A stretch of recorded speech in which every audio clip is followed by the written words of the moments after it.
Another thing is a very commonly মানে নেটওয়ার্কে আমি দেখি, সেটা হচ্ছে সবাই সেলসম্যান। আমি আপনাকে একটা প্রশ্ন করি, আপনি ভেবেচিন্তে উত্তর দেন, হ্যাঁ, হ্যাঁ। তাহলে বুঝতে পারবেন। প্রশ্নটা হচ্ছে, আপনি বাসা থেকে বেরিয়েছেন, রিক্সায় উঠবেন, হুম, হুম। দেখলেন অনেকগুলো রিক্সা লাইন দিয়ে দাঁড়িয়ে আছে, আপনি কোন রিক্সা উঠবেন? যে আমাকে ডাকবে। চান্সেস বেশি এইটা। রাইট, আমি এটা করি। তার মানে কি, ও আসলে সেলসম্যান। রাইট। ওর কাস্টমার দরকার, ওর রেভিনিউ দরকার, ও আপনাকে ডেকে রিক্সায় তুলছে। হুম। তার মানে আপনি যখন গন্তব্যে পৌঁছাবেন, ভাড়া নিয়ে সে আপনার সাথে বেশি ভেজাল করবে না, রাইট। কারণ সে ডেকেছে, আপনি উঠেছেন। হ্যাঁ, এই প্যাটার্নটা আমি নিজেও হ্যাঁ, যেহেতু খেয়াল হ্যাঁ, করছি এবং যে আমি দেখি হ্যাঁ, ওর আর্জটা বেশি। হুম, হুম, হুম। হয়তো সিরিয়ালে সে থার্ড, কিন্তু সে হাত উঁচু করলে, হুম, মামা কই যাবেন বলে হুম, না, হুম, হুম। আমি ওর রিক্সায় উঠি। তাহলে ও সেলসম্যান, রাইট। রিক্সাওয়ালা সেলসম্যান। এখন আসেন বাসায়, আপনার বাচ্চার খিদা লেগেছে, সে বাবা মার কাছে খাবার চাচ্ছে, মা বলছে এখন না পরে, এখন না পরে।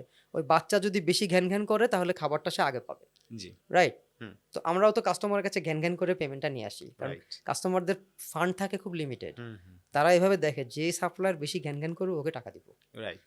মানে রিসোর্স তো ইজ অলওয়েজ এ স্কেয়ারসিটি। হুম। বাংলাদেশের বর্তমান অর্থনীতিতে সবথেকে স্কেয়ার্স হচ্ছে এখন টাকা। ঠিক আছে? সো টাকা সেই পায় যে বেশি কান্নাকাটি করে। রাইট। তাহলে এই কান্নাকাটিটা তো সেলসম্যান করে। হুম। তো এইটা তো পার্সোনাল লাইফেও আছে। আপনাকে তো মার কাছে কান্নাকাটি করে খাবার নিতে হয়। রাইট। টিচারের কাছে কান্নাকাটি করে একটু মার্কস বাড়াইতে হয়, বা টিচারের কাছ থেকে নোটস নিতে হয়। হুম, ফ্রেন্ডদের কাছ থেকে কান্নাকাটি করে আপনি অনেক কিছু পান। হুম। তো আমরা তো লাইফের সবখানে আসলে সেলসম্যানশিপ করছি। So we are all salesman.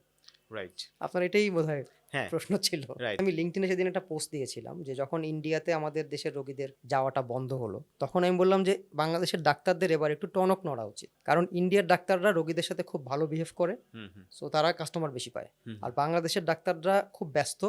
WHO বলছে যে একজন ডাক্তার 400 জন রোগী দেখে, হুম, 1:400। হুম, হুম। তো এখন একজন ডাক্তার যদি 400 জন রোগী দেখে, তাহলে কাউকে সে টাইম দিতে পারে না। রাইট।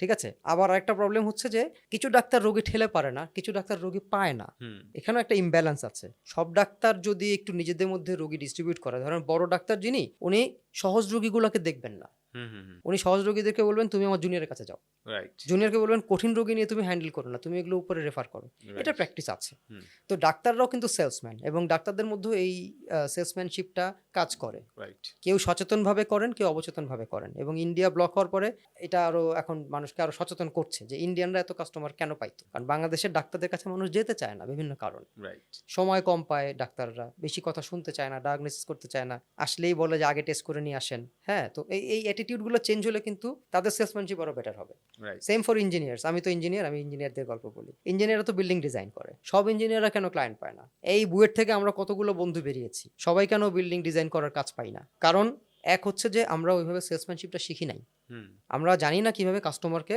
হান্ট করতে হয়। কেউ কেউ পারি, হুম, হুম। এটা একটা বিষয়। আরেকটা বিষয় হচ্ছে যে retention of the customer and repeat sale, এই জিনিসগুলোও কিন্তু সেলসম্যানশিপ। তো এইখানেই আমাদের ঘাটতি আছে, কারণ আমরা সেলসম্যানশিপটা ওইভাবে শিখি না, বা শিখেছি জানি কিন্তু প্র্যাকটিস করি।